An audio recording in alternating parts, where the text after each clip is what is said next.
I guess we'll introduce ourselves to start for everybody who doesn't know us yet.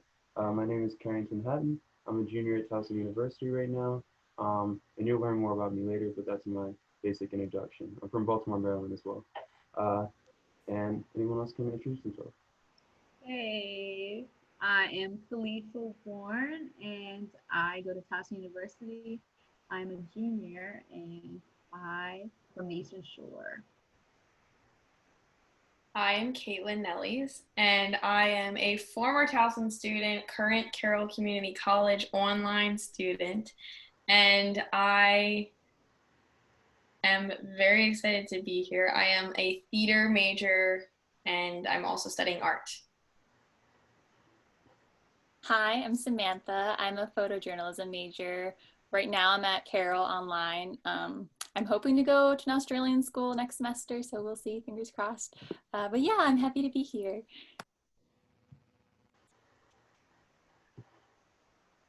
All right. Gracie, would you like to introduce yourself if you're there?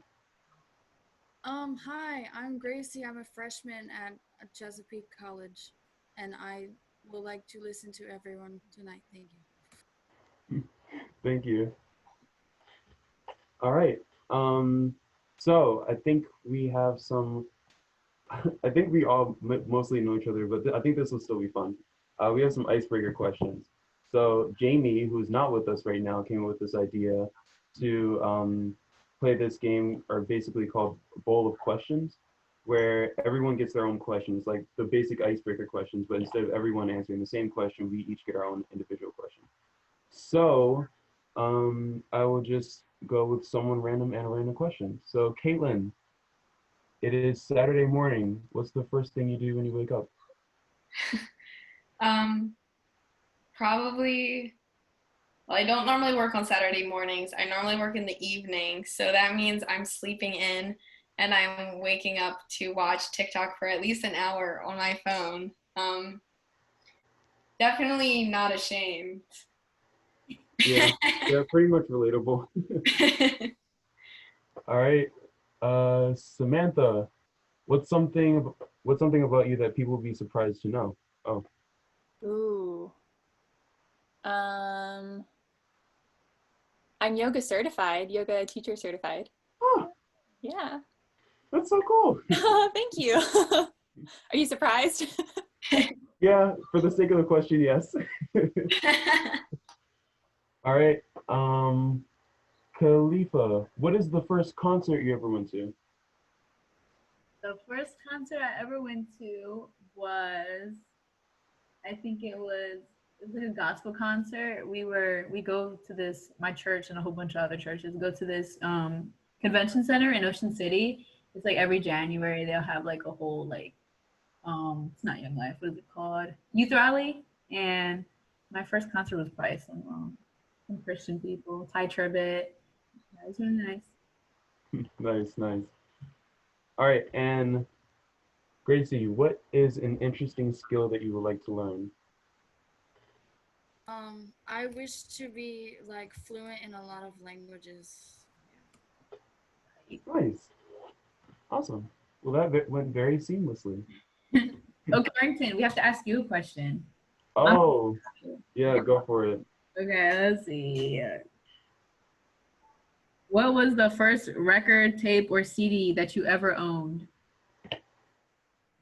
Uh, well, I didn't own it, but I got Alvin and the Chipmunks Christmas from the library like ages ago. That was like probably the first one I ever cared to get. I love that. All right. Uh, yeah, Khalifa, would you like to introduce Our Voice, Our Day? Oh yeah, of course. So, what is Our Voice, Our Day? Our Voice, Our Day is an amazing group that basically we put this together to encourage people to vote and to educate on how important it is to vote and all the things that um, well should inspire you to vote really. And so we're basically putting together 5 events, or we put together 5 events leading up to the election to encourage people and to basically educate them on different topics to encourage them to vote. So in July was our first event, and it was basically how we felt about voting, why I hate, why I love it, or why I'm confused. And the second one was last month, and was about the sacrifices of all the people um, that all the people made to get the right to vote, such as African Americans, Indigenous people, immigrants, and um, women. There's a lot of people who like didn't have the right to vote, but they sacrificed so much to gain that right because it's such a important thing. And this month, at the end of the month, will be our third event, and it will consist of voter suppression. So basically, what is it? How can we identify it? And how can we really try not to be suppressed? What can we do to overcome that voter suppression? So that'll be at the end of the month.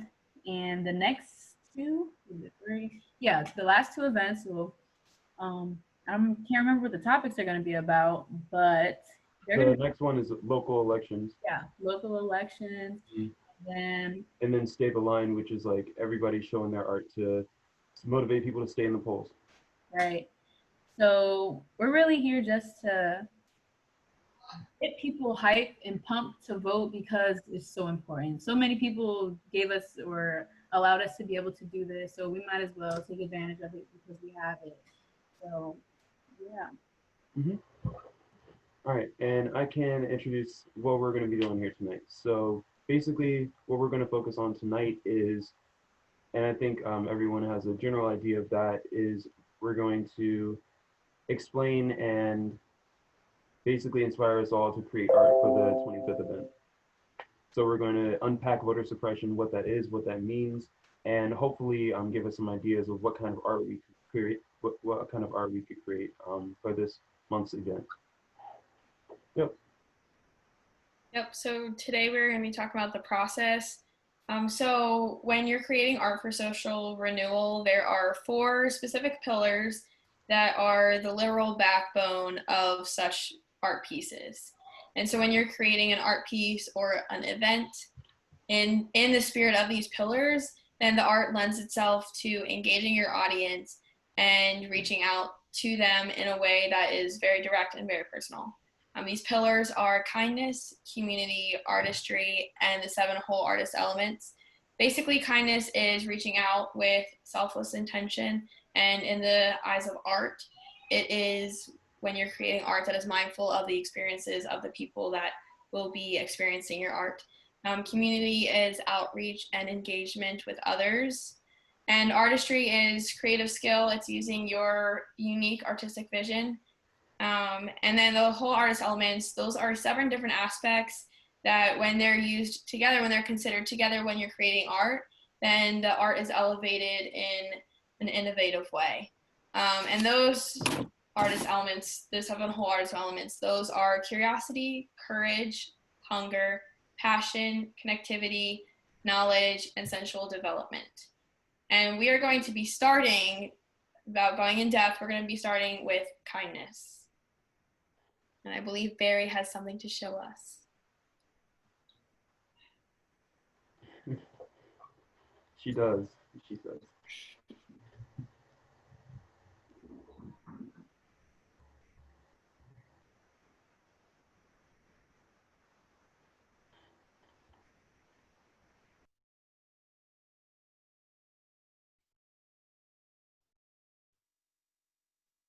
Our next piece is by Samantha Dondlinger. Samantha, before we start, as we've been doing with everyone, if you wouldn't mind just telling us where you're from and anything else that you might possibly want to share before you show us your piece. Well, hi, I'm Samantha, and y'all are really cool. So this has been great so far. And I'm from Carroll County, Maryland. And my first reaction to the prompt about voting was like, oh yeah, like I love it. Like it's great. Like why would anyone be confused about it? And then I kind of like thought a little more about it. And I was like, wait, I feel like I'm pretty confused about it the more I think about it. So yeah, my piece is kind of like exploring the contradiction I feel between like voting being this really powerful, meaningful thing, but then also like the more I think about it, like, wait, does my vote actually matter? Like, what does what I say actually matter? And kind of like that doubt in the back of my head. So the first part is a poem, and it's kind of supposed to be like a more reflective poem. So instead of me reading it to you, I invite you to read it in your head or read it out loud if you're alone in your space. And then the next part, it leads into a watercolor, which is kind of like the sequel. So yeah.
All right.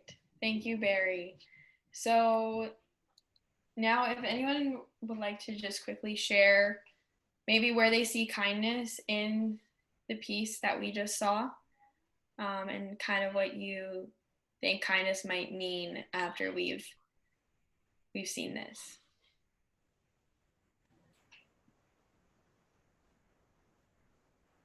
So I think that I saw kindness in kind of opening up to how she felt about voting in her poem. I think I could see that underlying in between the words, I guess, how I interpreted what she was saying in the poem. It was cool.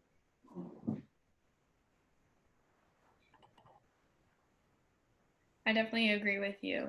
Being vulnerable and being willing to really open yourself up and open your heart up to other people and just letting them see where you're at on something specific. It's definitely, I think it's a different version of kindness, something that people don't necessarily think of right off the bat when they think kindness, but it's definitely a very real example of that because, when you're able to be open to other people and when people see that, then like, oh, then I can be open to them as well. And then that creates relationships and trust, which is obviously always very important. Yeah, I totally agree. Like kindness in this like forum was like part of it was understanding, like you were saying, like just helping others like be a part of your experience and taking the time to break it down for people. So I think that was pretty cool.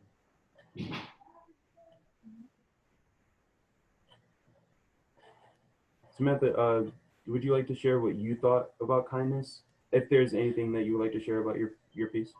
Yeah, sure. Yeah, I wasn't sure if I should comment or not. Yeah, I think, I definitely, I really liked what you guys were saying about like the vulnerability piece because I think that's almost like a kindness to yourself as well. Like, okay, I'm going to be honest here about what's going on. Cause like it would have been so easy for me to have been like, yeah, like I love voting. I have no concerns about it and just make a piece around that. But I knew I didn't really want to do that and I wanted to be more authentic. So yeah, like it felt really good putting that piece out and I felt like I could connect with people on a different level for sure. So were you thinking about like kindness when you were putting your art together? Were you considering that in your head? Wow. Yeah, and I think like kindness to me is also like it's like empathy, so like taking other people's experiences into account. So when I was kind of thinking about how I feel about voting, I was like talking to other people about it too. And then, yeah, I figured like, oh, this is probably like other people have this experience too. So like, how can I make art that like connects with kindness through that? So, yeah. Connecting and sharing. That's good. Awesome. All right. I think we'll be good to move on to community. So we have another piece of art that we can share and then open a discussion about community.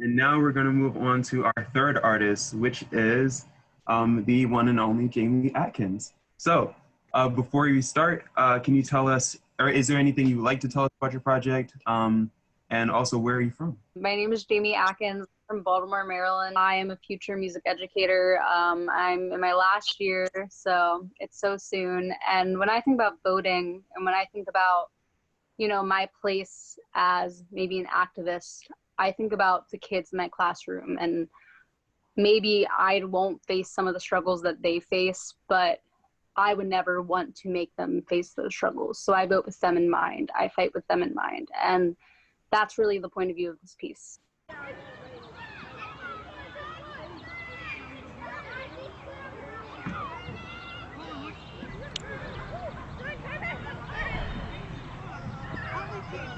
My vote is not for me, but for the child who sits in school, who can't yet dismantle those who rule, but deserves more than what they've been issued. The one who can't focus, deportation on his brain. The girl who can't rest, her identity viewed like a game. Black and brown children worried for their lives. But politicians decide if their lives truly matter.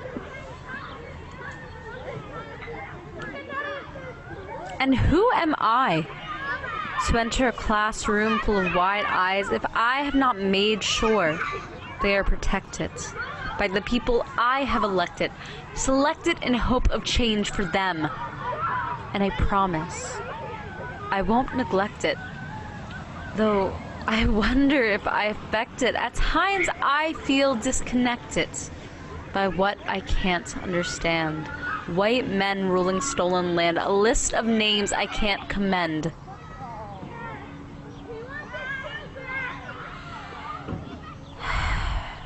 Further education. Still no explanation of whether or not my voice is heard. But just in case, I give my word to protect the ones that can't yet sing.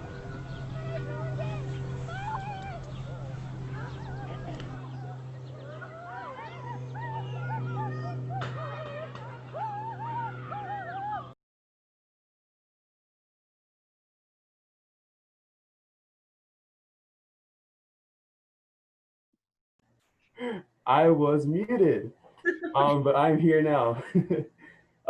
Thank you, Jamie, for making that piece. I love it every time I watch it. But yeah, what is everybody's thoughts about that piece in comparison to the idea of community?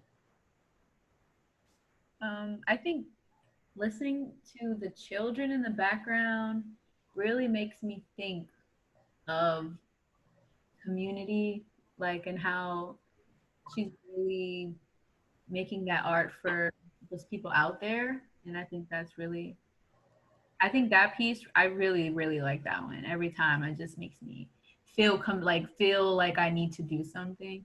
And I feel like that's the main thing I bring up when I'm like talking about people on why they should vote, when they're like, I'm not voting because the two candidates are like horrible, so I'm just not gonna vote. I just always like bring up like, well, if it's not for you, I'm sure you're not gonna be affected by it, but just think about all those other people who would be.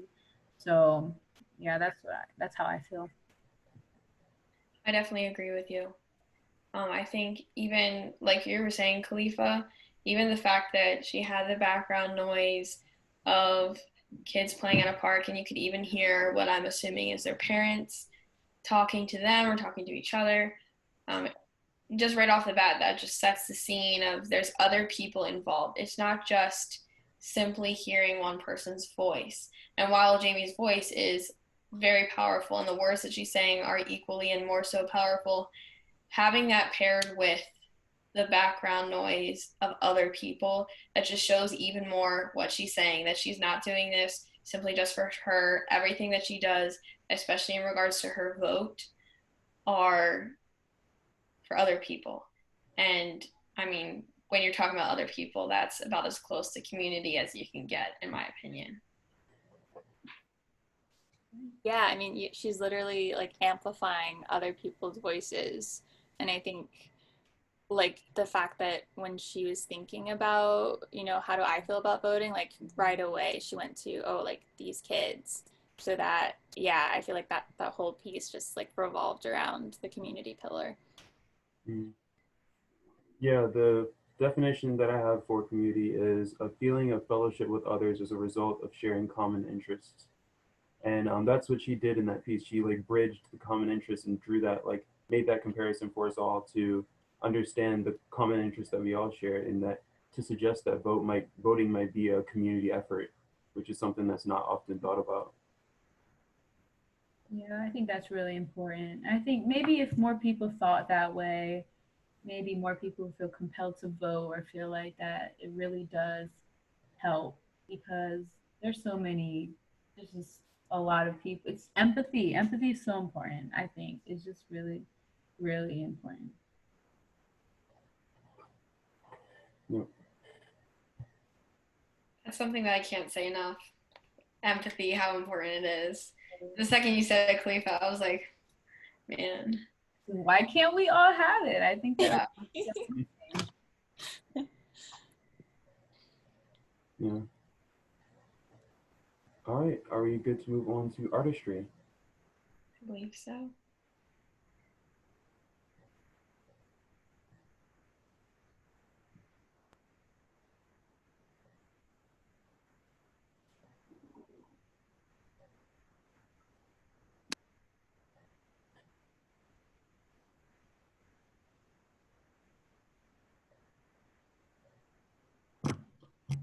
I am going to introduce our next artist, who is Julie Shapiro.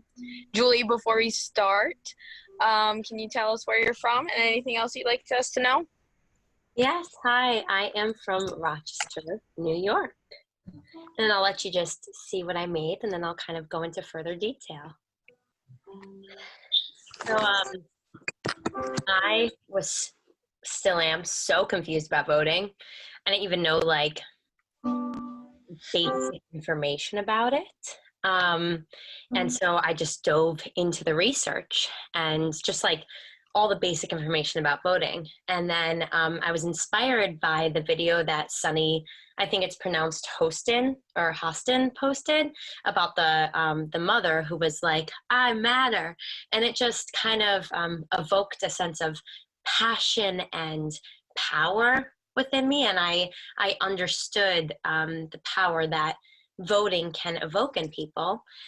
And for me, I kind of relate power with love, because love is the most powerful, you know, that Harry Potter stuff. So basically, I decided, like, all of a sudden I was like, okay, I'm going to make art about that moment. And I was kind of looking at my hands when I was doing that. So I drew the hand while looking at mine, and I found a spiral inside of it. And I see spirals everywhere in the world, and that is kind of a theme for me, that everyone's connected and we're all in the circle of life. We're all in the same boat here. So I kind of filled this with symbolism, and of course I was thinking about how, although it was my inner feelings, how this could help other people. And so obviously, like, The vote is kind of all of America come together. I did gray for the fist, so I feel like everything is black and white these days. So I made it gray so we can kind of find the gray area together. And also purple for You Matter is a color that not only is, red and blue, but also royal and kind of above us, the greater meaning, and the road below, a path to change, to kind of break the circle and start a new, path to community and engagement. And the little 2020, like holding up, there have been lots of protests and everybody's vote in my eye, everyone's vote matters. So I added some rainbow in there for the LGBTQIA, everyone community. And that's my spiel.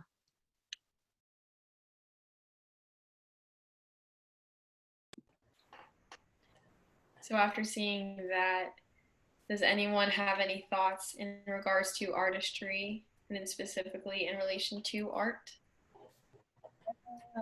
That was so artistic. When I was really thinking about it, when I first saw it at the event in July, I think it was July, right? Okay. Yeah.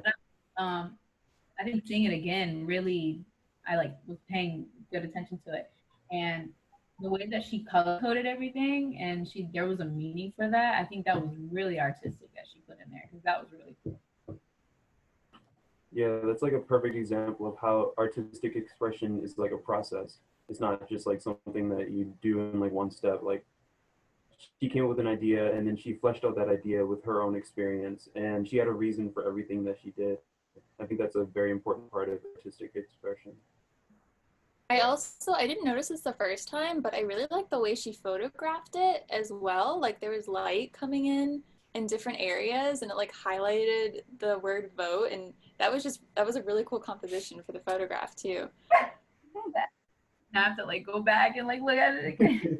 Yeah, I feel like it's really good to look at art or listen or watch art a couple times, because you definitely catch things that you may not have seen before, or you notice something new about what you've already noticed, and being able to go more into depth about it is really cool. Like, I remember that she was talking about she drew the fist gray because it's, wanting to find the gray areas in a world that everything is black and white. But I hadn't really thought about that in a while. And so being able to have that reminder is really good, because it also helps to fuel me, because I feel the same exact way. I mean, we need to find those gray areas. And so having that reminder again is be like, oh yeah, we need that. So it's very good. And yeah. I especially love all the different colors and having a reason, especially what she was saying about how she wrote You Matter in blue. And it's not only important because it's a mix of the blue and red, it's also royal, and that's considered to be dedicated for people who are above us, the royalty. So if you're writing simply You Matter, which is addressed to anyone ever in the world, and you're addressing it in a royal high and mighty color, that means that everyone is equally up to that standard, which is really cool. Yeah. Also, I was thinking that how artistry is so important in creating like art for social change, because in her including like symbolism and the color coding and stuff, I think that was like a really good way to put words into a visual, because instead of having to write and explain what you mean, she could like just symbolize it with the different colors. And I think that's, I mean, the reason like why you're making the art is in the art. I think that's really amazing. Yeah, because if you think about it, like a piece has to be artistic to draw the viewer in, and then like you can start talking about it. But if you just like start talking about voting and the person's like, well, like, hey, I'm just like trying to go grocery shopping or something, and it's like overwhelming. But if they can engage like through an art piece, and then you like start giving more information afterwards, I feel like that's definitely a skill. Yeah, way better way to grasp somebody's attention in that subject, art. Yeah, definitely. Their choices in presenting the art were so much like equally as important as the way she made the art. so that like you can be artistic in the way you choose to present your art as well as the way you choose to create it as well. Absolutely. Does anyone else have anything that they want to share before we move on? All right, time to dive into these whole artist elements.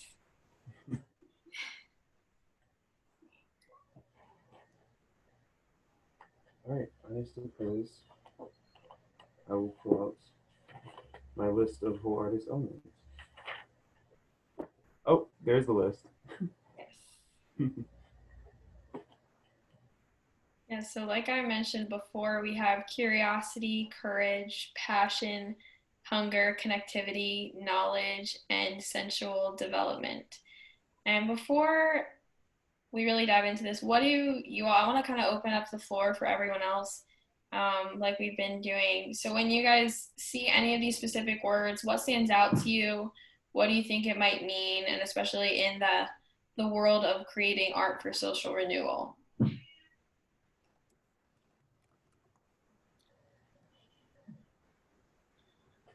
Khalifa said courage. Do you want to expand on that, Khalifa? Of course. So I think courage is, you said what's important, were you asking? Yeah, kind of just What do I think? Okay. what comes to mind. Yeah. So when I think of courage in creating art, I think of how you have to explore and really, what's the word I'm thinking of? You have to really be open to learning new things and then understanding different things that maybe you wouldn't be open to, or have the courage to learn information that you were like closed-minded to, for like learning new things. I think have the courage to be open-minded and take in what you get instead of trying to find what you want to get. So just having courage and stepping out of your comfort zone and finding what you need to make the art you're trying to do. I definitely agree. It's definitely a big thing of just stepping out of your comfort zone and being willing to open yourself up to the possibility that what you previously thought might not exactly be the case, and things that might have been true before are open to changing, which is also kind of in regards to finding the gray area on certain things, which we talked about earlier. I think that also goes with curiosity. Like just from like purely an artist standpoint, if you sit down to do a piece and you just assume you know everything and like you don't research and like you don't do any reference work, like it's not going to be the best piece that it could be. And I think that's the same with like an opinion or doing research. Like you have to stay curious, you have to keep exploring, you have to ask questions, and like approach it with an open mind. One thing that stood out to me was sensual development, because that is not like something that I expected to see on this list like when I first saw it. And it got me thinking, like when I'm creating like a piece of art, whether it be visual or audio, you can switch to encompass any other like of our five senses. So if you're making an audio, like yeah, add a visual to it, or add something that triggers a memory for someone about a smell or a touch. And that's like that's another way to completely engage your audience, like we were talking about earlier. And that's something I never thought of. Yeah, me neither. Yeah, I remember when I was first learning about all of these whole artist elements. In particular, sensual development is the one that I think will forever stand out to me, because I mean, I've been an artist, a theater artist and a visual artist for a while, but I've never really thought about sensual development. But now that I've learned about it, it makes so much sense to me. It's so clear, because even if I'm just, not just, but even if I'm simply making a painting, you know, that's the sense of sight. And I'm automatically tapping into that. But when you really dive into the other senses and you think about how you can create art that manipulates all of them or just simply influence them subtly, I think it opens up a whole new world for creating art, and it gives you a lot more possibilities. And, you know, already right off the bat with art, you pretty much have no limitations. But when you think about central development, that opens up the idea of having no limitations even more. There's so many possibilities. And that was really, really exciting for me to be able to learn about that and really understand it and think about how I can create art, especially for social renewal, how I can create art that really taps into the senses and how I can engage those as well. Definitely. Another one that stood out to me was connectivity. And I could say a lot about connectivity, but one thing that stands out is the fact that in creating art, you kind of want to create something that starts a conversation, like what we're doing and like what we do at every event, show art and then have discussion. But yeah, you want to create a piece of art that starts a conversation for someone, whether it be on the Zoom call or at their family dinner or over Snapchat or something like that, but like it sticks with them. I think that's really important for creating art. You want to have an impact. What do you think the difference between connectivity and kindness is? Are there any differences that stand out to you? I kind of like to think of it as not so much differences, but I think of kindness and connectivity. I feel like connectivity is kind of a step up in a way in certain aspects, and then in other aspects I think kindness can be a step up. Whereas, you know, if you're approaching something with pure intentions and you want to just reach out to people, which obviously of course is kindness, and then connectivity is kind of diving in deeper and really getting to know the people that are gonna be reached by your art, and really, you know, creating the relationship. So with your piece, Samantha, that we showed, you opened it up, you opened yourself up through your art, through the poem, and then there, furthermore, through the painting that you made. And then, so that opens kind of what we're talking about, how when you're vulnerable with someone and they see that you're willing to be vulnerable and share your heart with them, then that in turn makes them feel like that they can turn to you and open themselves up to you. And so that kind of is where connectivity comes into play, where it just deepens the idea of kindness. That's kind of how I think about it. Yeah, all the four pillars kind of work together. Like for me, I think connectivity is a prerequisite for community, but community cannot be done without kindness and connectivity working together to form that community. So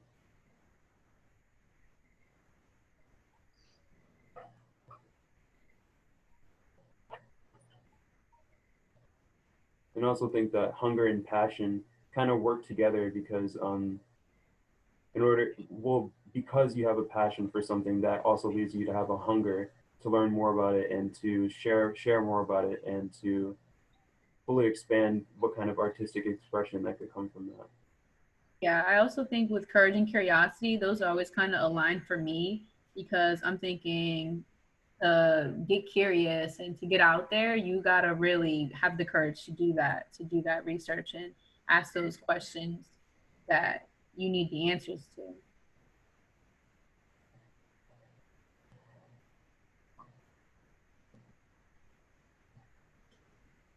All right. Anything else anyone wants to share about any of the whole artist elements?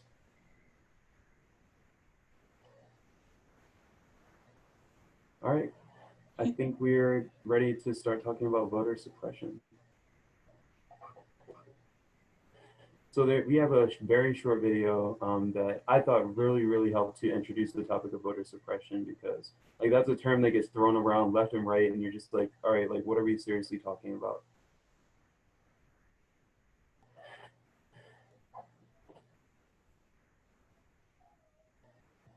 Cool. Is voter suppression?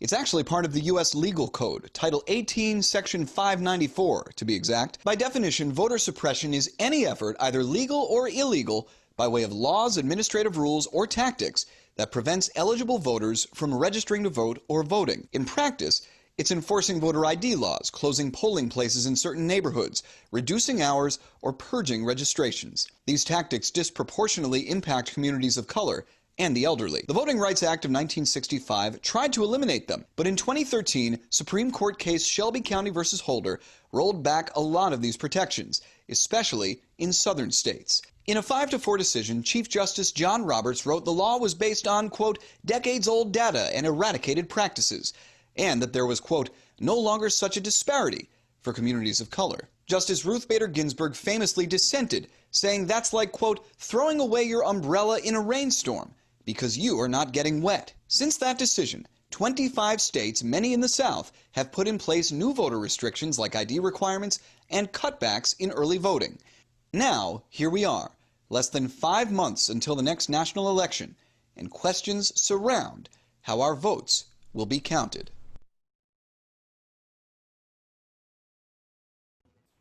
Yeah, there's a lot in there.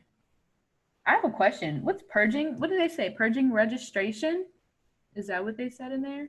One of this is what does that mean? Purging registration. You know? Oh, Caitlin, do you have something? I mean, I was just gonna say that purge means to like completely clean out. Yeah. So I guess in regards to purging voter registration, that means like to completely clear it out. Someone else please speak if I am. Yeah, I know that when you go to register to vote, I think Barry is typing something to provide clarity for all of us, so that we can share the right information. Yeah. So they empty the registration of people for various reasons. So sometimes it's because they haven't voted in years. Oh, so it's purging the actual like people who have already registered. So taking away their registration for various reasons, such as they haven't used it. I have a question. Do they have a what is it? If you so I had to register to vote again. Wait, because I'm sorry, my train keeps coming back and leaving. But I had to register again, but I thought I had registered. But do they have anything in place that stops you from registering if you're already in the system, or is that? That question.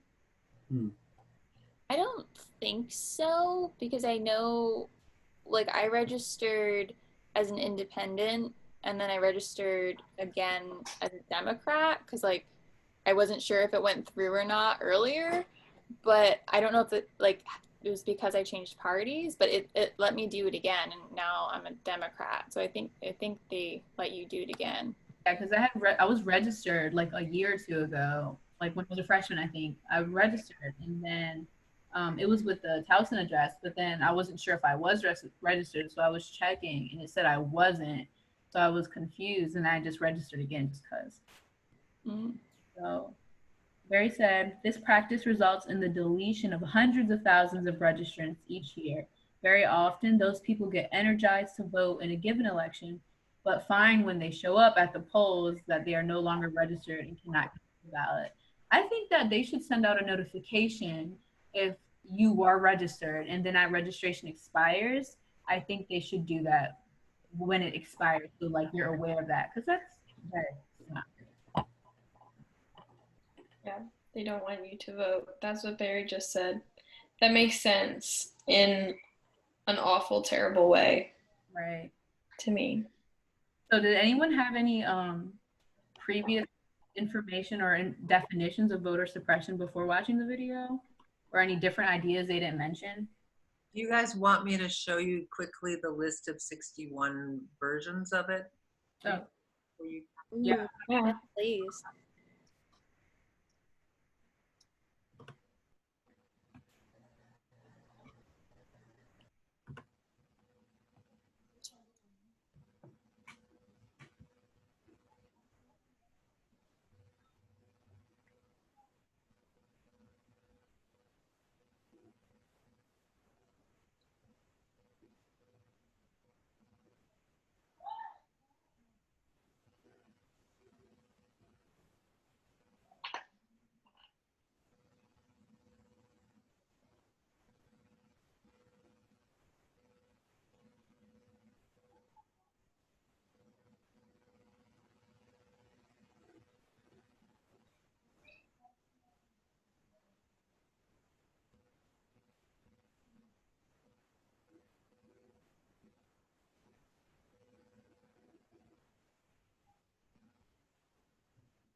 Mm. So that's insane that there's that many. And I think that, okay, one thing that stood out to me really was that they didn't accept like Native American tribal IDs. And I think that's like, wow. Yeah, one interesting thing that people don't really think about as voter suppression is the long lines, um, which is crazy because we have a lot of resources that are not being attributed to making voting easy. Of course, we have all the politics and issues with mail-in voting right now, but I guess yeah, in a general sense, voter suppression is basically about ease of access to voting and who can and cannot get access to the vote. I know there's a lot on that list that I have never thought about, and a lot of people don't even know, or they they don't see it, so they don't think it's happening. And I think that's like what Karen. I think what you said the other day when you're talking about there's not people standing out there with guns saying "Go back home, you can't vote." Like it's not like that. It's like something in a different way. Yeah, it's more subtle. Yeah.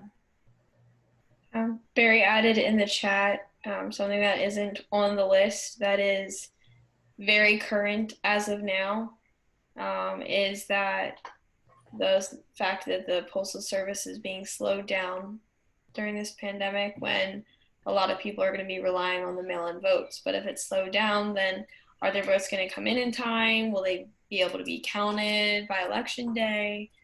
So there's a lot of unknowns around that. Mm. What stood out to me was also not having adequately trained staff at the polls. Like I never thought about that, but that's true. Like if the staff don't know how to handle your ballot and like how to direct you, like yeah, that's voter suppression too. Mm. Yeah, definitely. Also, Gracie added even people in Puerto Rico that are under US law, they don't get to vote, which makes absolutely no sense to me because if you're like, even if you're a US territory, if you're under US law, you should be able to vote because the laws affect you.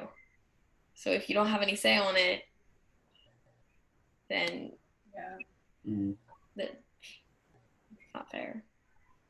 So in that survey we conducted over the past week, one of the responses that we got that stood out to me was talking about like single mothers who are far too busy to go out and vote, or people that work at like extreme shifts and things like that, just don't have the availability to vote. Um, and then yeah, there's the concerns about mail-in voting. About I think I saw a video recently about how like there was this they were conducting a study and they sent a bunch of ballots to the postal office and they found out that 3% of the 100 ballots that they sent did not make it back and were not counted.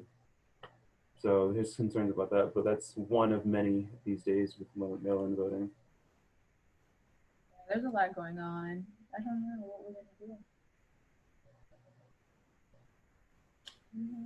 So, in regards to art and voter suppression, one thing that I was thinking about doing for my project at the actual event was to focus on a case study. So I would like to find something of someone's personal experience about their inability to vote that is seriously like underappreciated and underrepresented, like that no one really knows about, and somehow artistically share that and create a feeling of empathy, like we talked about with my audience. That would be interesting. Yeah, that sounds really cool. Love that idea.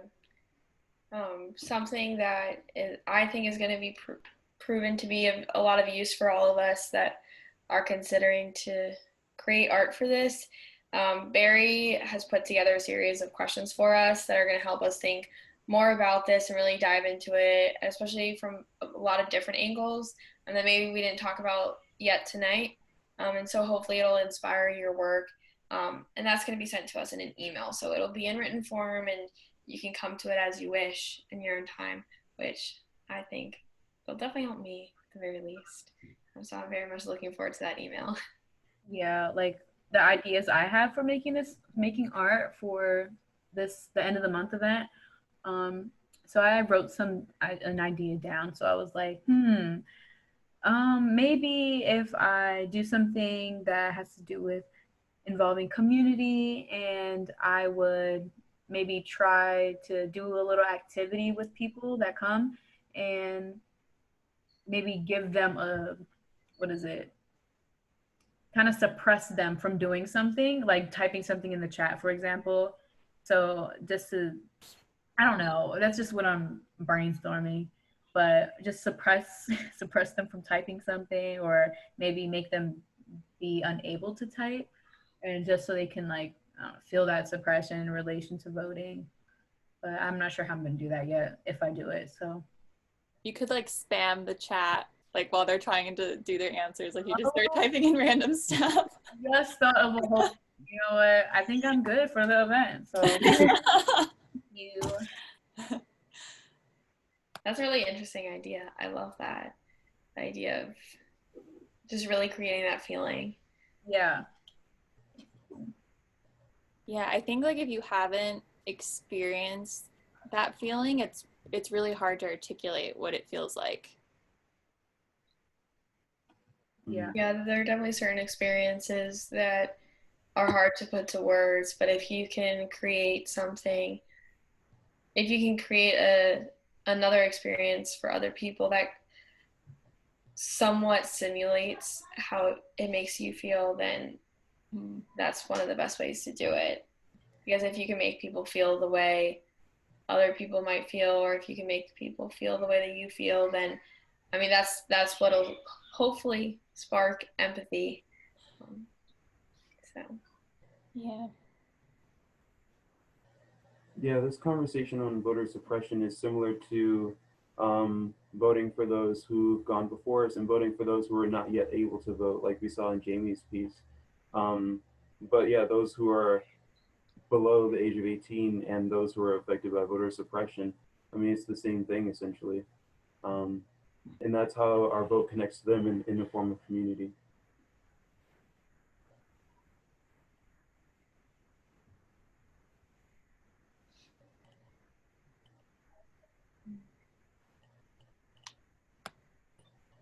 Another idea for creating art is to think of course, we're not like politicians in this Zoom call, but to think of like a solution. For example, like on the survey, we got a lot of people saying different things like reopening. I know that we were talking about this earlier in the week, like how Maryland closed a lot of the polling places as of late, like over the past couple of months, a lot of the polling locations have closed. So someone was like reopening all the polling locations and replacing ballot drop-off boxes. And there's been a lot of talk about potential online voting, but who knows how secure that might be. But that in the future, I mean, we're going into a technological era, so that's another way to combat voter suppression. I also just thought, like you saying, like some solutions. I was like, there's people, I mean, maybe there's an issue with transportation and getting people because of like really close or nearby polling locations that used to be open. They're now closed. So say you don't have a car, you need to go like way over there. I think it'd be cool if like bus drivers, because I know some bus drivers who like own a bus, because that's what they do. So they could like pick up a whole bunch of people and like take them there. I think that would be really nice. They thought of that or something. yeah. Yeah, that connects to like how people were talking about having voting or election day be a national holiday. So Yeah. like Labor Day, everybody gets off and we go vote. Like simple as that. We go like have like a party bus and go to the polls and turn up on the way to go vote. Yeah. Make it fun. Yeah. Exciting. Yeah, another thing is the lack of education about voting could be a form of voter suppression. Like, I remember back in our first event, we were talking a little bit about how in high school we had like fake elections for prom and things like that. But aside from that, like school didn't really teach us much about how to use our democracy. and how to register to vote, how to register for a mail-in ballot and all that. Yeah, I think that plays a big role in it because if you don't know how to do it, it's kind of like you don't have the motivation to do it because like Yeah. We fear what we don't understand. yeah.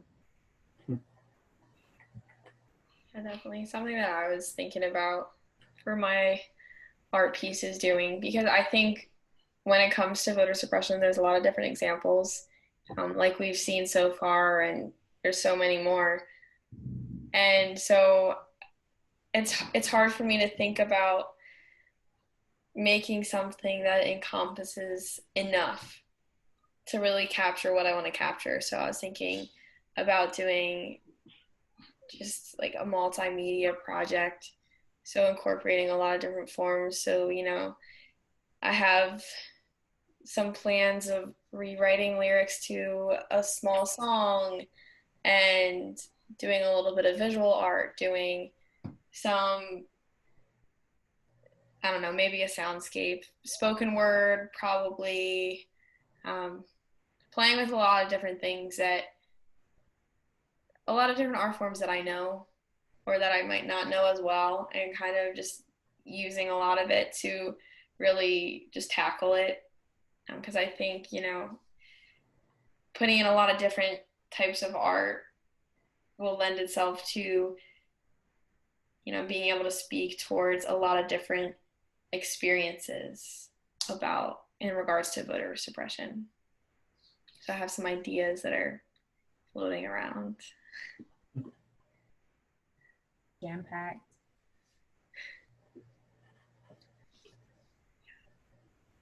That's good.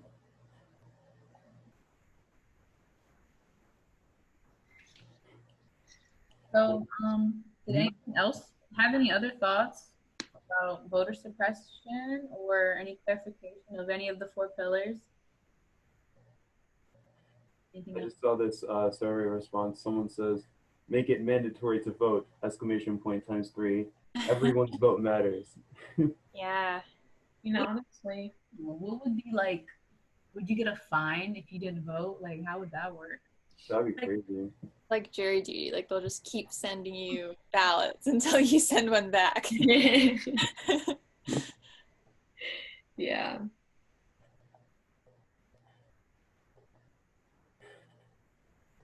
Barry said she thinks they do in New Zealand.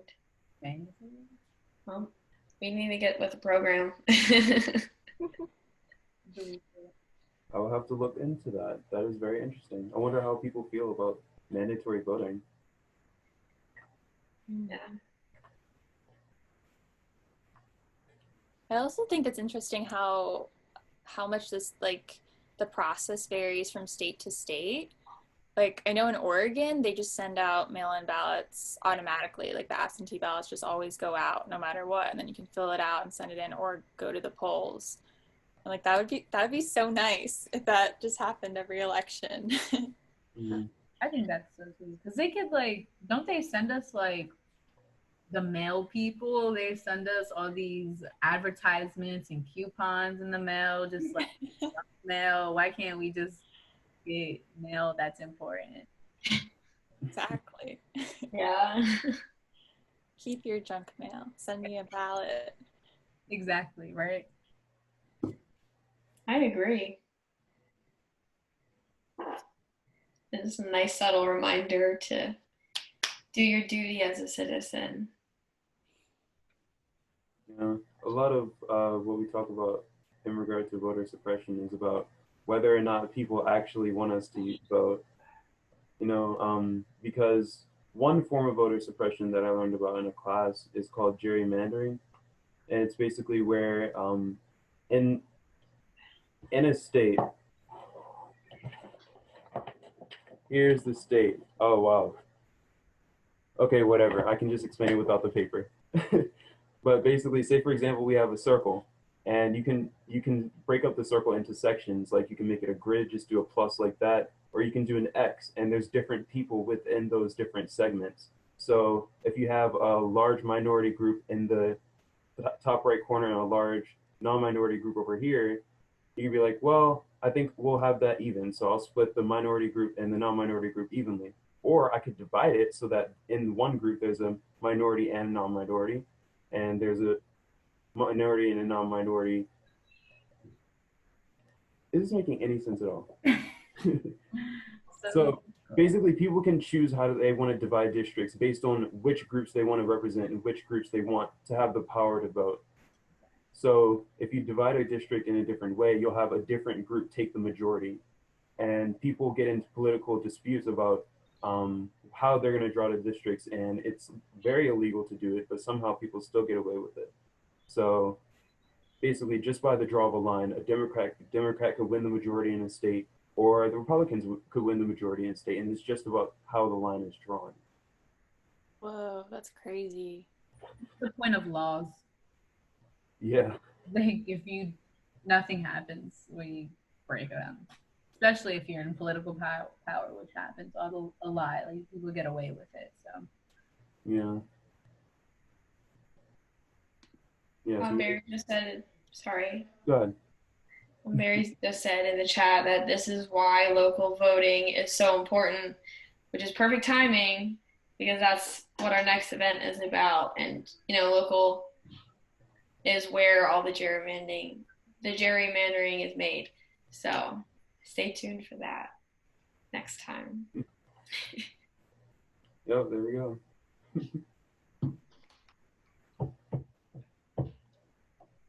Oh yeah, anyone else? I don't know what that band is.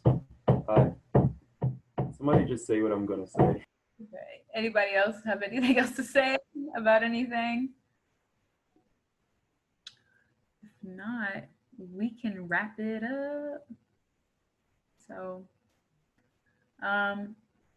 the next event is like they said, local voting is going to be September 25th, 7 to 9. So you're not going to want to miss it.